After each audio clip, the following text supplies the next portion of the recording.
Meet Henry Nyakarundi, here in Nyabugogo, proprietor of ARED, a company that offers renewable energy solutions at a micro and macro level. Henry just finished designing and developing his first product called Mobile Solar Cell Phone Charging Kiosk, the Charger Vuba, that allows people on the go to charge their cell phones. He explained to us the inspiration behind this initiative and how it works. The concept it's very simple. It mainly works with solar power. So basically, the solar panels feed a battery on the inside, and the battery charge all those phones. The mobile solar charger will be operated by local franchises.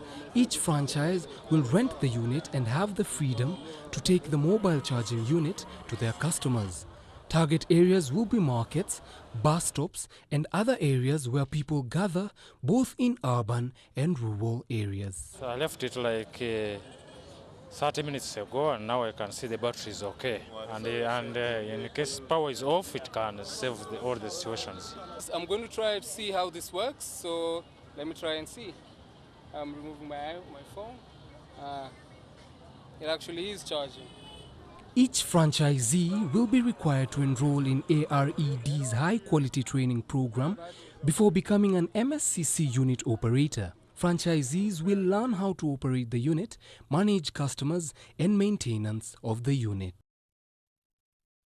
We are now joined live here in studio with Henry Nyakarundi, the innovator behind the Charger Vuba kiosk, to take us through the challenges and the development stages of the innovation. Now, Henry, we have seen the footage. We have seen a working product. We have seen a flawless footage, clients coming for your product, clients getting their phones charged. But behind the scenes, there are obviously things that you faced before now what people can see. Could you please tell us how it was when you were, before you setting up the Charger Vuba kiosk? Well, first, thanks for having me. Yeah. Well, there was two sets of challenges that happened. The first main challenge was the development of the product. And of course, the second challenge was the implementation of the product. As far as the development, obviously, anytime you develop a product, especially a technical product, you have to really focus on finding the right designer, the right engineer. And if you never develop the product, it could be challenging. Actually, on that note, you mentioned, when we were talking earlier, you mentioned that it has not been as direct. You took a period of time, like how long was it before you got the engineer, before you got the actual product, before you came to Rwanda? How well, long was from the conception of the idea to the implementation in Rwanda, it's a period of 3 years. 3 years. Exactly. The concept started in 2009, and I moved to Rwanda in December, actually, 2012. How did the concept come about? Good question. The concept started, actually, it's funny, I came back from a trip in beginning of 2009 from Burundi. And while I was there, I was having problem charging my phone on a daily basis. I was on the phone a lot, and when my battery was low, I had to go home, keep my phone charged.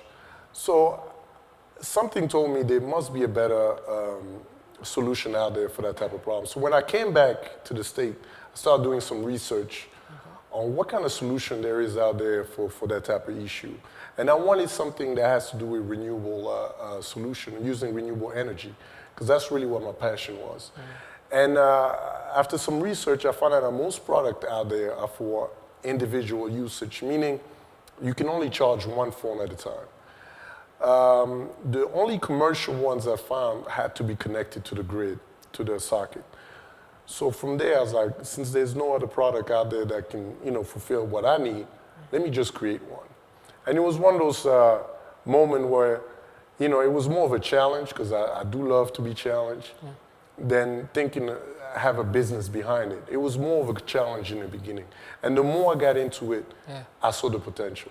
Okay, so you found the problem that everyone was facing, so you went to the States, and then you researched, of course, on what you could do. Then after that, you got did you get an actual designer, an engineer, meet face to face, or how did you do it? Well, I'm a big advocate of outsourcing. Okay. All the business I've done regarding this project, I've actually never met the designer, never met the engineer. It was done online. And that's what I love about internet. It allows you to do pretty much anything without having to meet the people you're doing business with. Okay. It has also its drawback because you don't know who you're dealing with. So, yeah, someone might be a crook. I Exactly. don't know where, yeah, okay. so it could be, he might tell you that he has the qualification you need, but he doesn't. Yeah. So that's why it took me so long because I went through 3 different engineers before I found the right one. Okay. But first thing I did was find a designer that designed the look of the product. And that was the first goal. Then from the designer, I moved to the engineer. And the engineer was more challenging because you have to find somebody that understands, first of all, the concept you have and that can put it together and make it a working product. Not only that, but being able to produce a prototype for you.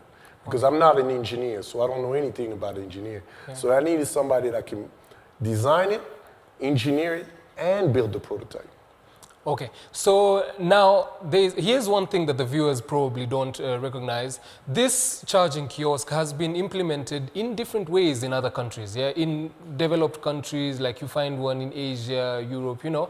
So just maybe you can explain the difference between invention and innovation of the actual product before now we come to having it here in Rwanda. A good question. Yes, Charger Vuba, which is this charging device, it's not an invention, it's an innovation. Okay. What I did, I took an existing product and I improved on it.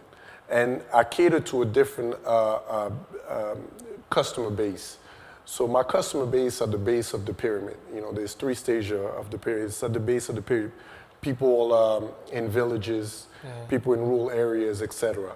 An invention, it's creating something that nobody ever... Yeah, from scratch. Yeah, from scratch, that nobody has. Okay. An innovation is an improvement on an existing product, you know, or twist it around to a different customer base, for example.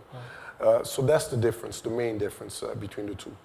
Okay, so now you've had the product, you've told us about the engineer, you've told us about what the product does. How was it when you came to Rwanda? Were there any setbacks or was it like smooth? You just went to Nyabugogo and set up? How was it? Well, I wish it was that easy. Was going to be that easy. Yeah. Well, before I came to Rwanda, my concern was to, as a business owner, was to be able to talk to a potential customer so they can use our services. Yeah. That was my focus, you know, finding customer, educating the customer about the product. I didn't think that was going to be other challenges besides that. When I came, I realized that because it was an innovative type of product, the challenge became that people in public sector didn't fully understand what my vision was. And from there, it took a long time for them to really give me the tools to implement my product. So I'll give you an example.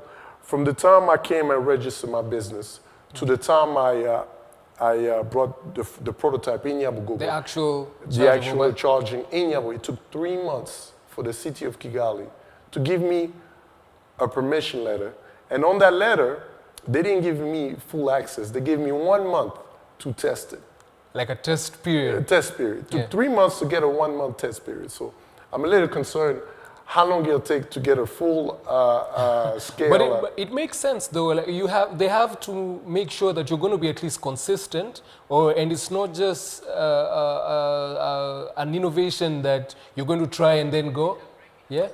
I don't have a problem with the process. My issue is the time frame. Okay. You know, as a business owner, I live off my business. Okay. So the longer it takes for them to give me authorization, the more money I'm spending, the less money I have to survive. So I think it's the best interest for the public sector to really look at the company, of course. You have to make sure it's a good company, but speed up the process. Because the faster I can implement, the faster I can find out if it's a viable business or not, and the faster I can start expanding, And keep in mind, business owners pay taxes. And it's also a benefit for the city and the country to promote business. Okay. You know, because they're going to be paying taxes. They're going to be hiring people.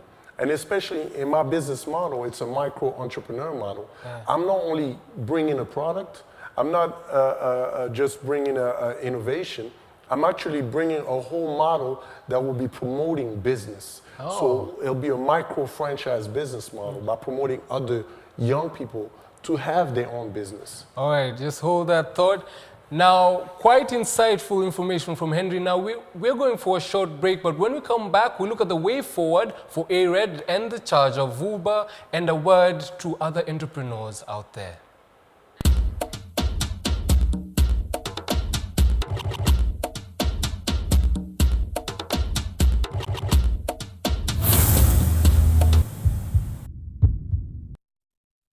We are back here on Business Agenda. Before we left, Henry Nyakarundi, the innovator behind the charge of VUBA kiosk, was telling us about his challenges and how he went through before he set up the charge of VUBA. Now, back to you, Henry. Just tell us how it was. Did you support yourself financially through the whole project, or was it from external investors? No, this particular project is self-financed. I've been financing everything from A to Z. Obviously, as now the process is getting to an expansion level, I'll be focusing on looking for investors in the long run. But right now, I finance everything myself. Okay, when we talked before, you said that you had one charge of VUBA that came, yeah? So you said that more were coming. Are they come yet? Have you brought more of the devices? Well, there's 4 more coming. The challenge also in that area, it takes 2 months to ship the product from where we're making it to Rwanda. Okay. It's actually made in Poland right now. Okay. So it takes 2 months. And then that's my goal, obviously, in the long run, is to be able to create an assembly line here in Rwanda to speed up the process. Okay, for those people who gave you a bit of a hard time when you were setting up, have they seen your product and now they endorse it, like they say, oh, this really works? Are there people who have come back and told you they'd like to support you now that were not supporting you before? Not yet, not on the public sector. Actually, nobody have seen the product on that level yet. The only people that see my product is the customer base and Nyabugogo, which actually the funny thing is they really enjoy the fact that somebody came up with a product for them, really. It was designed and built for them. So, but no, nobody on the high level have seen the product yet. Okay, so now the charge of VUBA kiosk, we have seen it in Nyabugogo only. How are you going to, like, just give us an exact projection? Like, how are you going to move it from Nyabugogo to rural areas with no electricity, nothing to, you know, yeah. Well, the great concept of Charge VUBA, it's a micro-entrepreneur model. So it's not just me going to expand.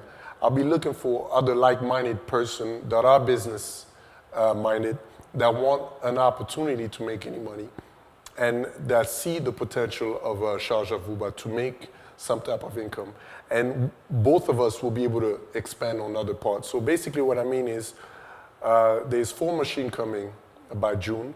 We're planning to be in Ramagana and Rengeri. And from there, we'll be recruiting the micro-franchisee. So, you know, they'll be able to, most people in the community, they know their community. Yeah. They know the people that lives in the community. So they know how to cater to those people. It didn't make sense to me to just go on my own, hire a bunch of people to manage those. I really wanted to create a win-win situation. You know, I'm developing this product.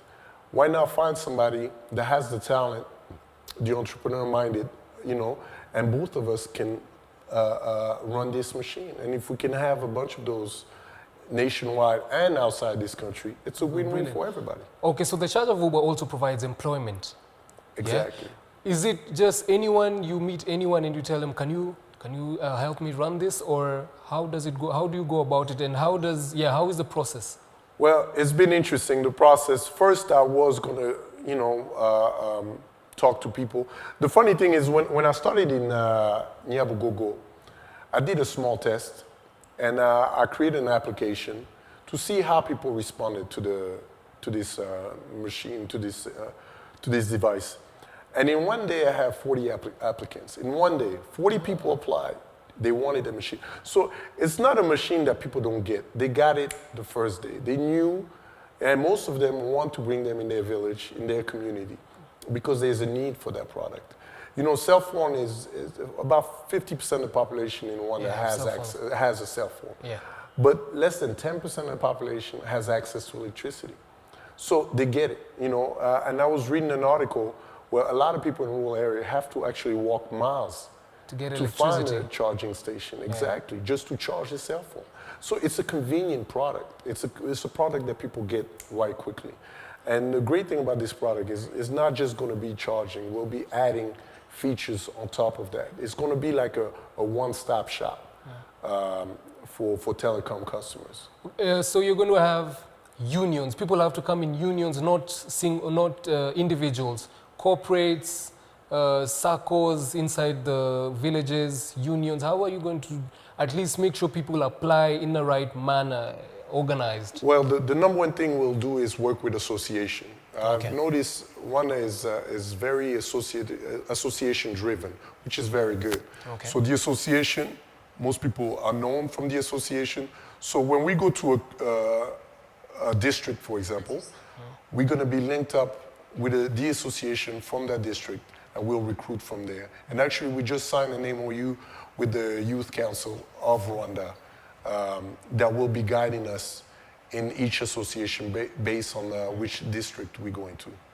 Okay, so as we wind up, of course, the young entrepreneurs watching you thinking, oh, I need to, you know, work my way up like Henry did. So do you have a word to any of the young entrepreneurs watching now? I got 3 words: persistence, persistence, persistence. That's all you need. I mean, you need other things, but those are the 3 key words. You're gonna have challenges. You're gonna have red tapes along the way. You're gonna have people that don't get what you're talking about. I mean, all those things doesn't matter. You gotta stay focused and persistence. You gotta break through all those things, because the biggest failure of business is not the business itself, it's the people quitting on themselves. That's the biggest challenge. And that's Thank you. That was quite innovative, quite insightful, everything. Thank you. Thank you so much for coming here to the studio. So there you have it. Henry Nyakarundi, the proprietor of ARED and the innovator behind the Charger Vuba kiosk. Persistence, persistence, persistence. That's his word to you. Don't quit. Join us next Wednesday right here on Business Agenda with me, George Ndirango, and Fiona Mbabazi for more.